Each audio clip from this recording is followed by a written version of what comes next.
Ikhwan akhwat yang dirahmati Allah Subhanahu wa taala, tiba kita di sesi dialog spesial topik berita edisi hari Selasa. Seperti biasa hari Selasa kita akan berdialog, kita akan ngobrol pagi ya bersama narasumber kita Bang Ihsanuddin Nursi yang saat ini kita sudah terhubung di ujung telepon. Halo, Assalamualaikum warahmatullahi wabarakatuh Bang Ihsanuddin. Waalaikumsalam warahmatullahi wabarakatuh.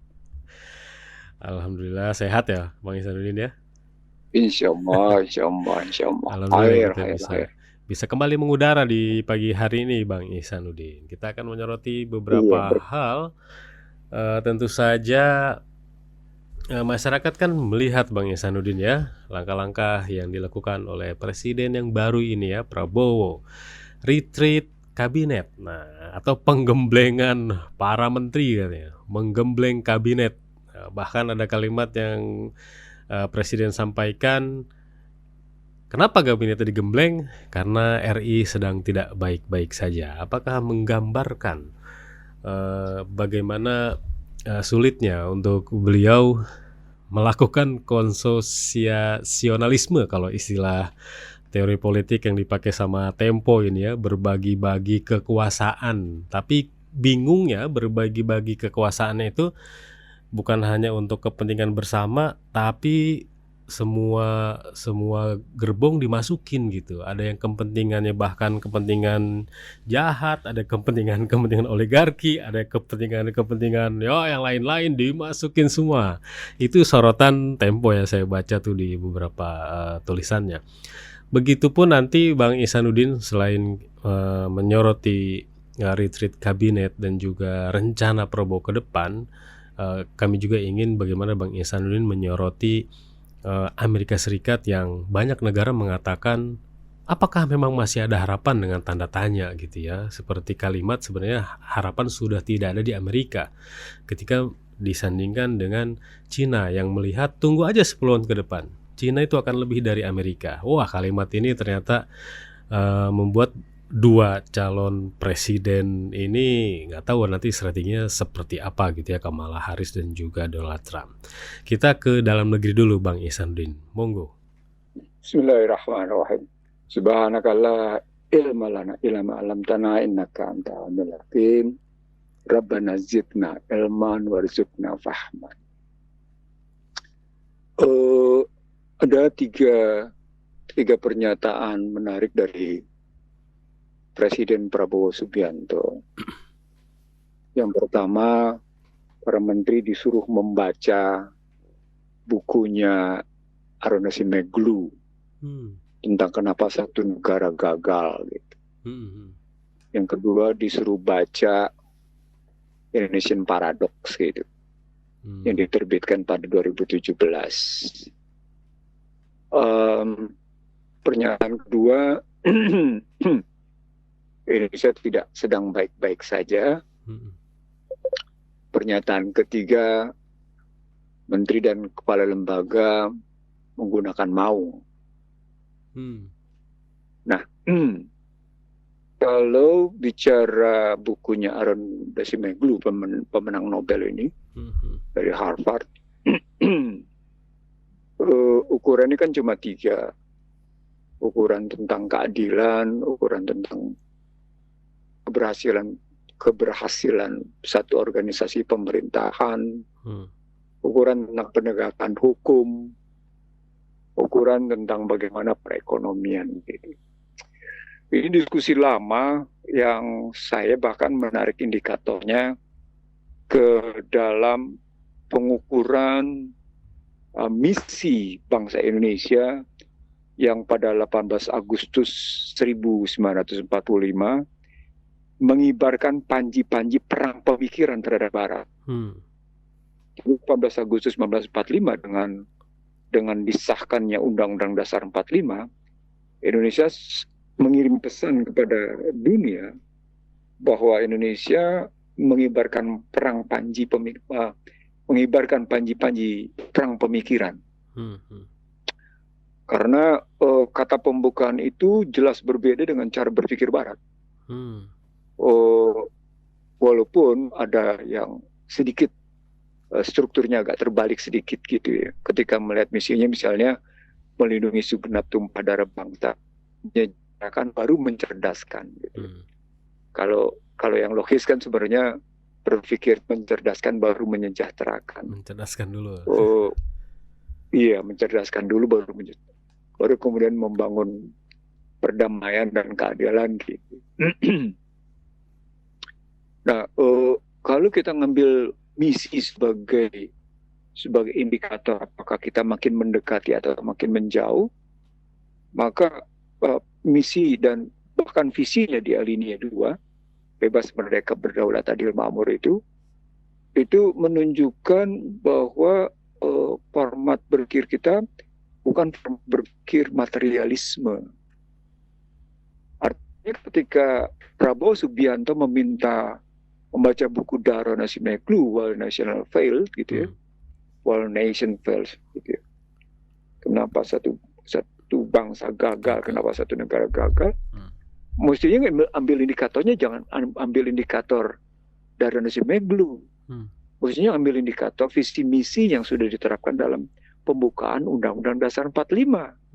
Karena visi misi yang tertuang dalam pembukaan Undang-Undang Dasar 45 jauh lebih mendalam, jauh lebih mendasar, jauh lebih luas, jauh lebih mengakar dalam kehidupan kemanusiaan. Jadi kalau mengambil bukunya Daron Acemoglu seperti itu, indikatornya masih materialisme. Yang dibangun di dalam cara berpikirnya Daron di situ, masih berpikir materialisme. Jadi dan ketika masuk ke dalam buku Paradoks Indonesia, karena 2019 saya bersama-sama dengan Prabowo Subianto dan saya berkali-kali dalam diskusi terbuka dan tertutup, saya menegaskan apa yang saya sebut sebagai ekonomi konstitusi yang kemudian disebut sebagai ekonomi Pancasila. Maka kita bisa menangkap bahwa pembangunan sejak katakan sejak kita nggak usah mikir soal Soekarno ya, karena Soekarno bergelimbangan dengan isu politik internal dan eksternal yang luar biasa. Tapi kalau kita ngambil sejak era Soeharto, maka Soeharto disebut oleh Hall-Hill sebagai liberalisasi setengah hati, dan hasilnya dengan model ekonomi neoliberal Indonesia jatuh. Dan menariknya di reformasi ada seorang yang menguasai dunia keuangan selama satu generasi, yakni Sri Mulyani, disebut sebagai orang sukses, dan sementara ada 3 indikator yang menunjukkan kegagalan. Indikator pertama, nilai tukar melemah terus-menerus. Indikator kedua, utang makin naik. Indikator ketiga, terjadi deindustrialisasi. Dan yang paling menarik adalah daya tawar ekonomi politik kita keluar melemah. Jadi kalau kita ngambil begitu, maka sesungguhnya bukan cuma sekedar membuku paradoks Indonesian Paradox Daron, tapi bagaimana mengaplikasikan visi misi itu ke dalam pilihan model pembangunan yang dilakukan sejak era Soeharto dan sejak era reformasi. Apa artinya? Pilihan sistem pembangunan ekonomi yang dilakukan oleh kaum neoliberal telah membawa Indonesia ke dalam posisi gagal. Apa indikator paling nyatanya? Kita lihat ya sekarang dalam pergaulan internasional, apakah nilai tukar kita dihargai apa enggak? The weakest currency terlemah. Lalu mereka dengan bangga menyatakan, ya sudah, kita bikin namanya redenominasi. Redenominasi itu bahasa lainnya seperti berkali-kali saya dirasa ya. Itu indikator kegagalan sistem ekonomi yang dipilih untuk membangun Indonesia. Itu yang mestinya kita ngambil begitu. Jadi sekarang pertanyaannya, adakah pemerintah Indonesia mampu melindungi segenap tumpah darah bangsa? Jawabannya enggak. Kenapa? Karena pendidikannya gagal. Merusak sebuah sistem pemerintahan itu gampang. Rusak aja pendidikannya. Coba, saya ketemu dengan beberapa guru besar di bawah Nadiem, pendidikan itu Anda bisa lihat kemarin ditemukan. Jadi era Nadiem itu pendidikan itu sebrutal apa, segagal apa?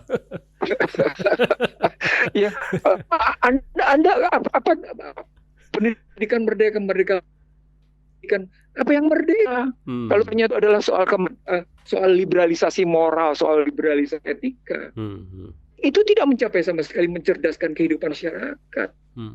Saya ingin bertanya kepada, mungkin saya cuma besarnya aja pada ngambil kali ya. Tapi paling tidak saya ketemu beberapa guru besar di Indonesia yang di bawah Nadiem itu gagal. Jadi ketika kita bicara Daron dalam buku Kenapa Sebuah Negara Bangsa, kenapa sebuah bangsa itu gagal gitu ya, atau buku Indonesian Paradox, ambil aja di pendidikan, ambil aja di ekonomi, ambil aja di politik. Itu indikator itu terbuka di situ. Jadi kita akan sampai pada satu posisi bahwa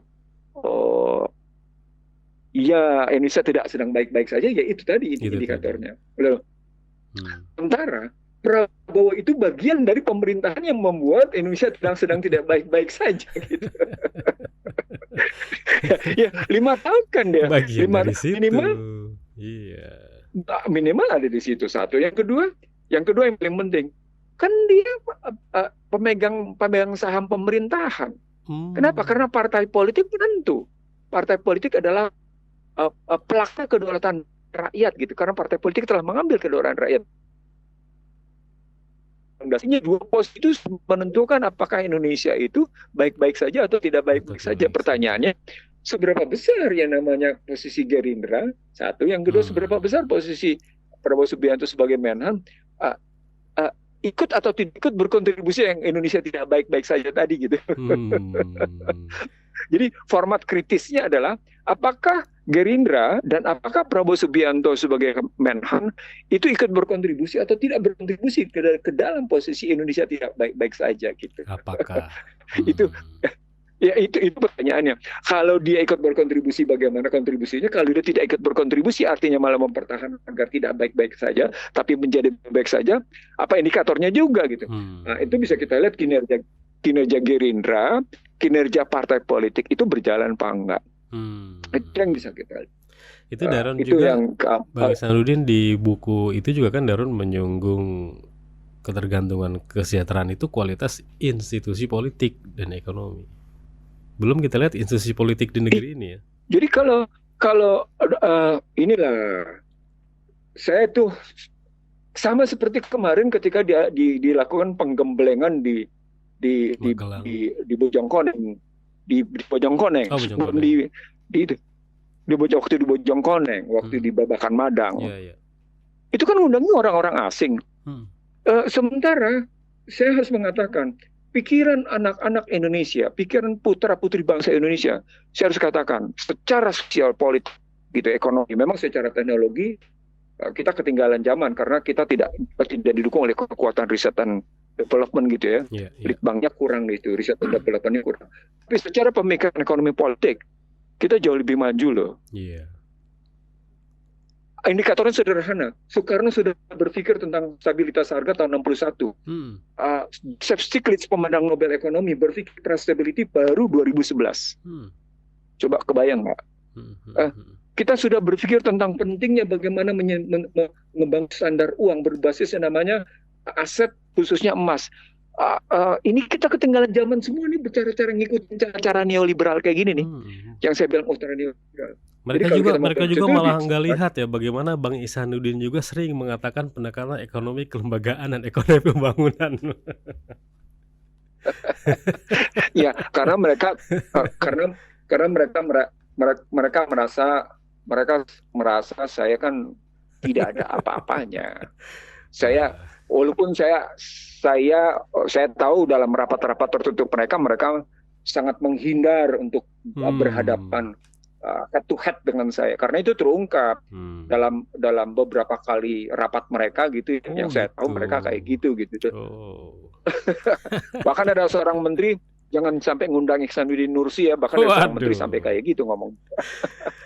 Hal gitu kan buat media kan tanda tanya gitu ya, buat media tuh aduh aneh. Kalau media udah jelas nggak mau, karena saya tidak dalam posisi ikut-ikutan liberal gitu. Saya nggak mau ikut-ikutan liberal.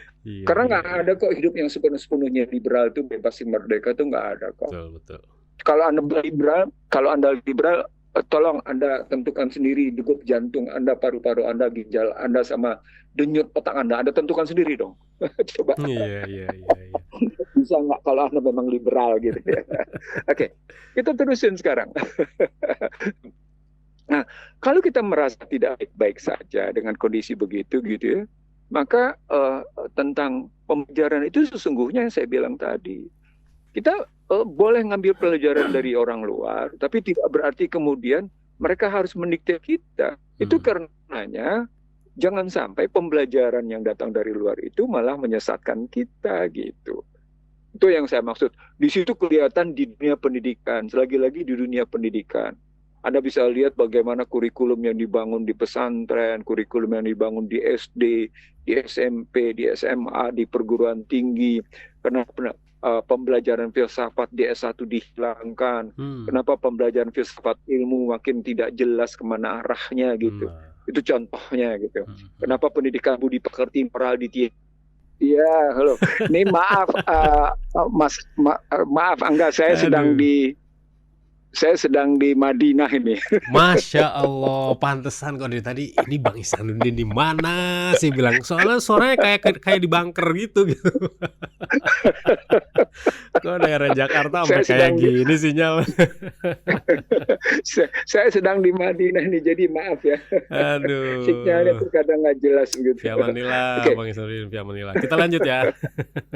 Ya, kita lanjut. Jadi kalau kita balik lagi ke dalam indikator bagaimana Indonesia sedang tidak baik-baik saja, maka kemudian diarahkan ke dalam format seperti itu, maka pertanyaannya, kenapa orang-orang yang berkontribusi kepada ketidakbaiknya Indonesia itu malah duduk lagi di kabinet? Nah, itu. Kenapa orang yang sudah terbukti membuatnya namanya Indonesia kayak gini duduk lagi di kabinet? Kenapa coba? Iya, ada yang nyebut menteri second, menteri gagal, dimasukin lagi katanya.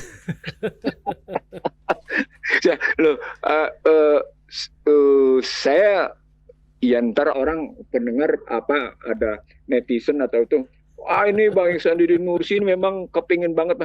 Masya Allah, la haula wala quwata illa billah. Aduh, saya udah tua. Udah tua. Hidup berbuat amal soleh aja. Kita udah bersyukur. Kita sudah alhamdulillah bine'amatihi, alhamdulillah ala kulli hal. Mau dimaki-maki, mau dibully, monggo gitu. Saya nggak akan layani bulinya Anda. Yang penting saya berbuat baik aja udah. Nah, sekarang kita terusin. Kalau kita balik lagi ke soal bagaimana tadi kabinetnya seperti itu dan kita ingin menyampaikan satu konsep. Suruh itu para menteri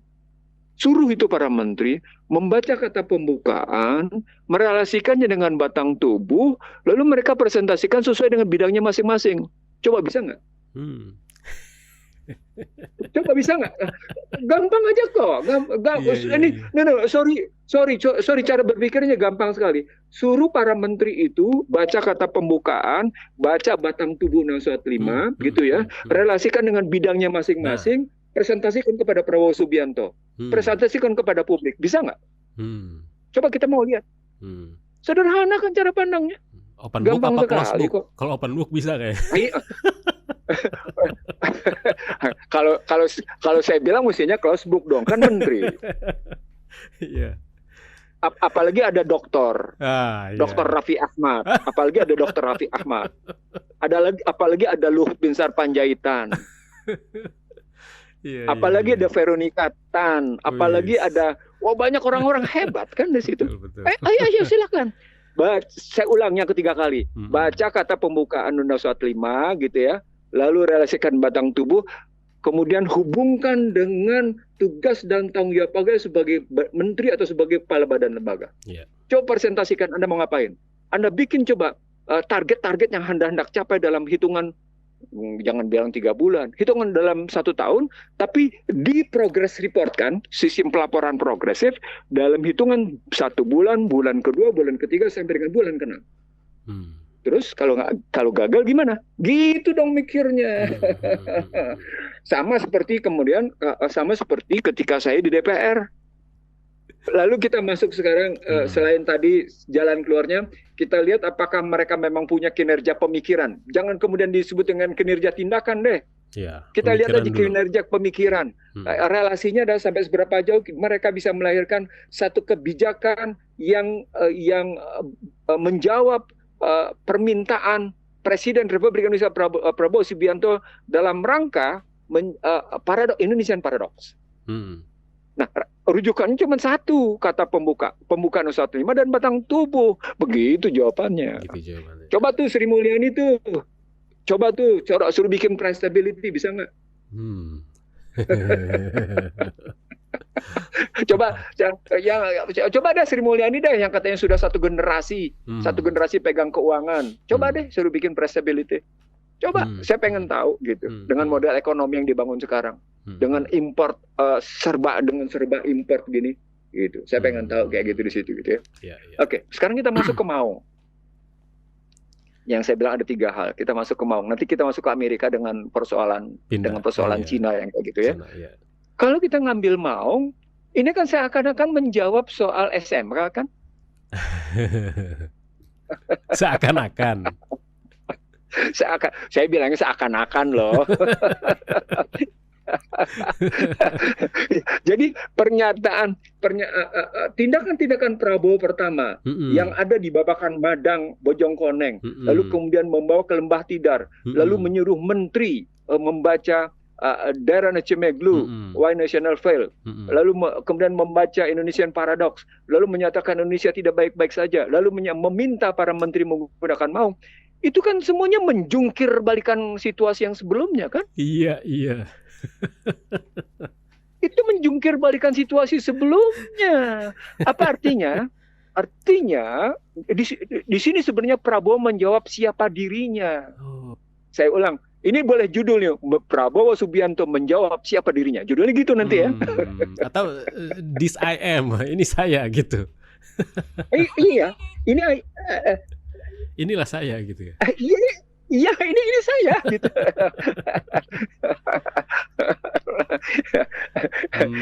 Inilah saya gitu. Jadi dia bilangnya begitu gitu.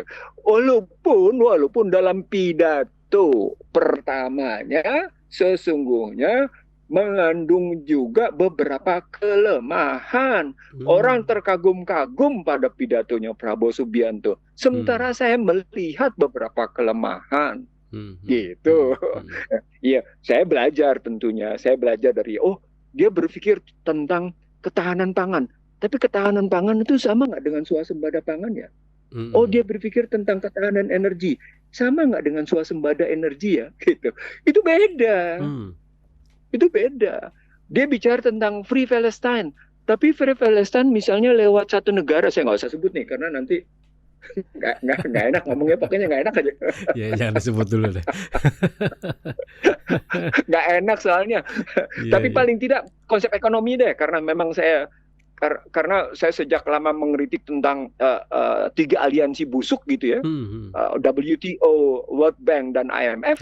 Maka konsep ketahanan pangan itu tidak sama dengan swasembada pangan. Beda. Jadi ada kedaulatan ekonomi, ada kemandirian, ada ketahanan. Resep yang dibawa oleh WTO adalah ketahanan. Nah, meningkat sedikit ke dalam situasi kemandirian karena kemarin Amerika didikte oleh Cina. Maka mereka sibuk dengan yang disebut dengan political resilience dan economic resilience. Jadi sejak yang namanya Obama sampai dengan posisi sekarang Joe Biden, Amerika bahkan menggaungkan tentang economic resilience dan economic sovereignty. Bukan lagi bicara ketahanan. Bukan lagi bicara ketahanan. Jadi jauh banget gitu loh konsep ketahanan itu dengan swasembada, dengan resilience, economic resilience atau food resilience atau kemudian food sovereignty itu beda banget konsepnya. Sangat beda. Semoga Menteri Pangan paham ini ya. Kalau Amran Sulaiman tahu.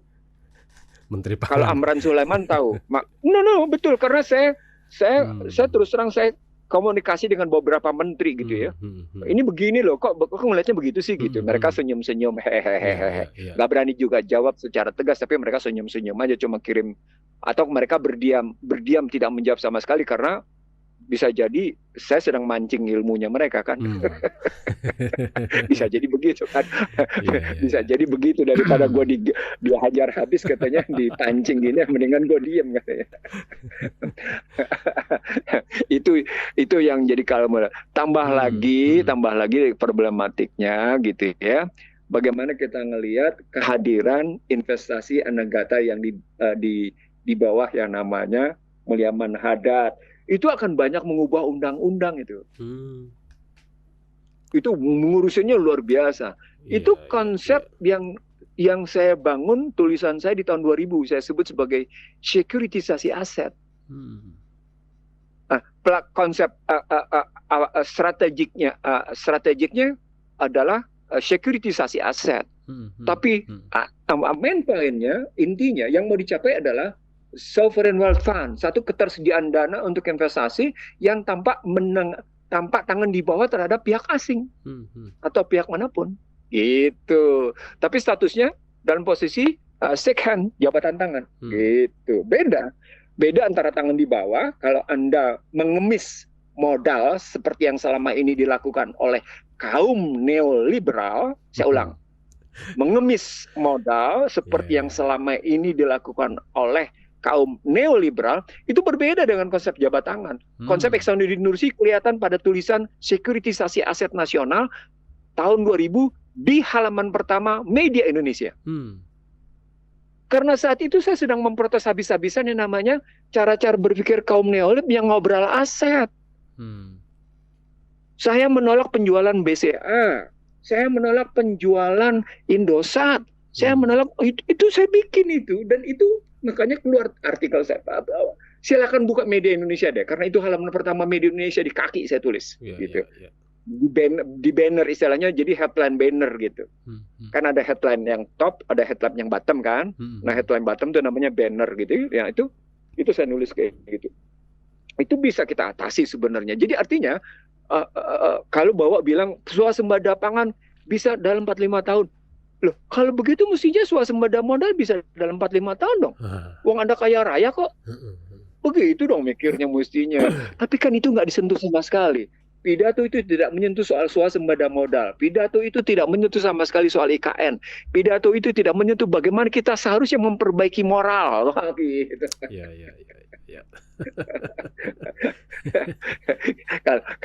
Mestinya begitu mikirnya. Mungkin juga kita salah, tapi ya paling tidak gimana nih kalau sampai gitu. Sorry. Nah, sekarang kita beralih keluar. Seperti ke pertanyaan Angga tentang bagaimana Amerika mengirim pasukan ke Israel dalam rangka mempersiapkan diri menghadapi Iran, dan kemudian Israel sudah menyerang gitu kan. Amerika mengirim pasukan juga ke Ukraina dalam rangka melatih tentara-tentara Ukraina menggunakan teknologi perangnya, dan Ukraina kalau kemarin beritanya sukses menyerang Rusia kan gitu kan. Sementara yang namanya Korea Utara juga membantu, Iran juga membantu, bahkan mengirim pasukan gitu.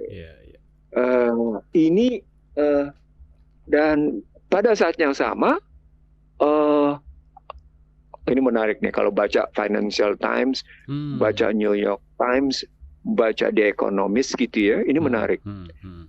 Baru kali ini sejumlah pengusaha mengeluarkan pembiayaan jor-joran untuk membantu Kamala Harris maupun membantu Trump. Dalam sejarah pemilu Amerika, dan ini dalam sejarah pemilu Amerika, ini biaya yang tertinggi. Ulang, tertinggi. Korpor. Elon Musk ini aktif banget itu di X-nya dia tuh. Aktif banget dia hampir posting hampir setiap berapa sehari itu. Ada apa ini? Yang kemarin-kemarin nggak begitu gitu. Ya artinya kalau kita baca sampai kayak gitu, ini ada peperangan yang tajam. Nah, ketika masuk dalam peperangan tajam, artinya poinnya adalah bagaimanapun, ini yang saya bilang dalam presentasi saya di Sespimnas, di Sekolah Pimpinan Nasional ya, untuk para eselon 1, atau di Sespimti untuk para para brigjen ke atas gitu ya. Itu saya menyebut, itu yang disebut dengan sesungguhnya kebijakan makro bidang korporasi dibuat oleh pemerintah, kebijakan mikro di bidang perekonomian dilakukan oleh yang namanya para korporasi. Mereka bekerja sama antara pemerintah dengan korporasinya menyerang sebuah negara baik untuk produk maupun untuk modal maupun teknologi. Itu bagian dari kuliah saya yang saya berikan kepada para eselon 1 itu sejak tahun 2000 sampai dengan 2015 loh. Sampai dengan 2015. Setelah itu saya tidak pernah lagi muncul sebagai itu karena mungkin saya dianggap ya berbeda dengan pemerintah kan. Jadi mereka nggak mau terima saya lagi, yang apa-apa juga. Silakan aja lo cari. Yang penting kan gue selama ini kajian-kajian gue, sorry itu saya harus saya bilang nih, maaf banget. Karena saya punya dokumen tertulisnya, enggak apa-apa yang saya pikirkan tuh ternyata makin terbukti, makin hari makin terbukti. Bahwa yang namanya korporasi itu bisa mendikte negara. Itu melalui pemilu. Ya. Di Indonesia sama sesungguhnya. Ya.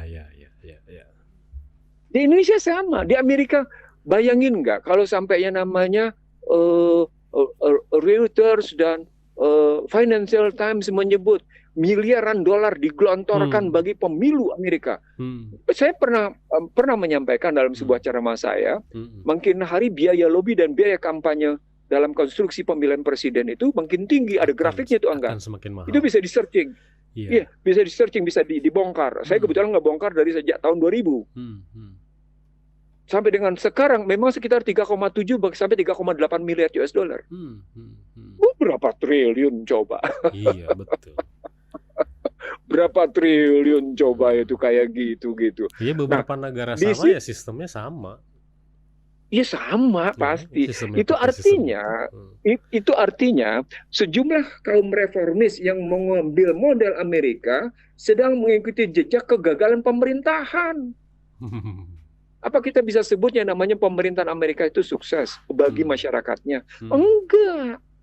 Pemerintahan Amerika itu sukses bagi korporasinya. Tidak sukses bagi apa indikatornya? Loh, mereka teriak-teriak polarisasi sosial makin tinggi kok. Itu kan teriakan mereka. Coba 2015 apa yang kita saksikan? World Economic Forum menyatakan polarisasi sosial makin tinggi dan makin tajam. Ya, dia mengatakan bahwa kebijakan mereka telah melahirkan gini rasio yang makin naik. Dan itu bisa kelihatan di era jatuh ke Bush, di era Obama, di era Trump sampai dengan Biden, makin parah situasi sosial ekonomi masyarakat Amerika. Itu bisa kelihatan di situ. Ya, gampang kok. Kenapa Kamala Harris mesti bicara sampai kayak gitu walaupun mereka bilang inilah era di mana pencapaian ekonomi Amerika yang terbaik. Ya iyalah, karena lo mengeluarkan 6,9 triliun US dollar kok untuk memperbaiki perekonomian Anda. Gimana? Paycheck keluaran kayak gitu yang gimana nggak sampai kayak gitu misalnya. Saat yang sama dia keluarkan juga pembiayaan, menuntut negara-negara NATO mengeluarkan pembiayaan yang sama dalam rangka industri militer, dalam rangka menghegemoni dunia. Itulah terjadi perang. Jadi artinya kalau kita ngelihat kancahnya kayak gini, bukan hanya Indonesia yang tidak sedang baik-baik aja, dunia juga sedang tidak baik-baik saja. Dunia juga dalam posisi. Jadi kalau dilihat dalam situasi sekarang, kita makin tidak mengerti kemana larinya situasi perekonomian internasional. Banyak analis mengalami kesulitan untuk membaca kemana sesungguhnya arah misalnya pertarungan antara BRICS sama US dollar misalnya. Kemarin Indonesia setelah mendaftar ke OECD ikut-ikut sekarang ke BRICS. Ya oke lah, kita bisa paham dalam rangka politik luar negeri bebas aktif gitu. Walaupun di BRICS masih belum full anggota ya. Iya, belum full anggota. Tapi oke lah, itu dalam rangka menyatakan politik luar negeri bebas aktif supaya ada menteri kan ada menteri yang sekarang menjadi menteri lagi bangga ketika Indonesia diterima di OECD. Saya ulang ya. Ada menteri yang bangga banget ketika Indonesia diterima sebagai anggota OECD. Ini menteri bego. Bego tuh menteri. Kalau menteri itu dengar, biarin gue bilang lo bego lo, gitu. Lo ngerti nggak? Lo nggak boleh begitu dong. Kok anda bangga banget gitu loh, KMP kayak gitu. Anda kan punya politik luar negeri bebas aktif, nggak boleh begitu dong. Mestinya bukan ekonomi politik luar negeri bebas aktif gitu ngelihatnya. Nah, Prabowo mau menerapkan itu, maka meminta Menteri Luar Negeri Sugiono sampai berangkat ke Rusia dan ikut ke dalam BRICS sampai kayak gitu ngelihatnya. Jadi kalau kita ngeliat kancah sekarang, ini kan sesungguhnya kita sudah masuk dalam posisi apa yang disebut dengan Perang Dunia Ketiga, tapi Perang Dunia Ketiganya dalam model hybrid. Kalau saya bilangnya saya ulang lagi teori saya akumulatif war. Teori Barat menyebutnya sebagai hybrid war. Kalau kita bilang sebagai hybrid war, maka bisa kita lihat bagaimana kemajuan teknologi di bidang informasi dan komunikasi telah berhasil menjungkir balikan situasi sehingga gitu ya, posisinya orang-orang betul-betul dalam posisi pragmatis, oportunis. Jadi Amerika sangat mengkhawatirkan seluruh dunia. Rapid change itu justru dipegang sama Cina nih gitu ya. Ada yang mengatakan begitu sampai dengan Cina mengambil modal terbalik. Lo boleh main HP, lo boleh main kemajuan teknologi informasi dan komunikasi, tapi harus ada indikator-indikator konkret dalam kehidupan sosial politik. Apa indikatornya? Keputusan pemerintahan harus efektif. Nah, ketika pemerintah harus efektif, maka mereka bilang tidak berarti harus multi partai atau double party atau simple party, bukan begitu. Mereka menggunakan model yang namanya single party. Kalau mereka menggunakan sistem partai tunggal gitu ya, komunis, maka kelihatan posisinya begitu. Nah, pertarungannya pergumulannya menjadi apa yang saya sebut sebagai kompetitif koeksisten. Nah, Prabowo Subianto dengan Joko Widodo kemarin itu melakukan kompetitif koeksisten kemarin.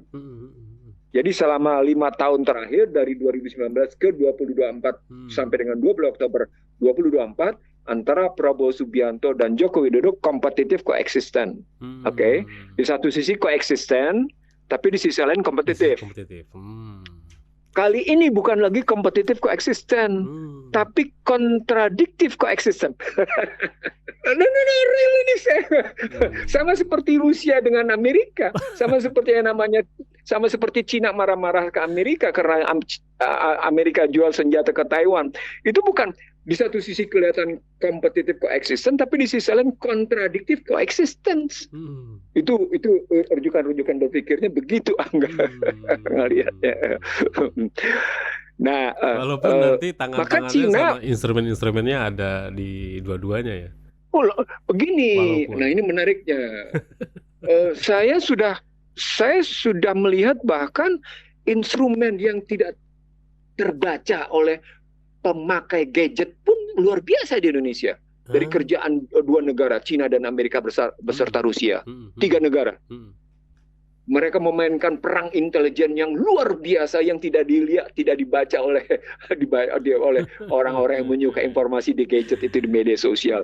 Sementara saya, ini mainan Amerika nih. Ini mainan Cina ini, gitu loh. Bacaan saya begitu gitu. Ini mainan.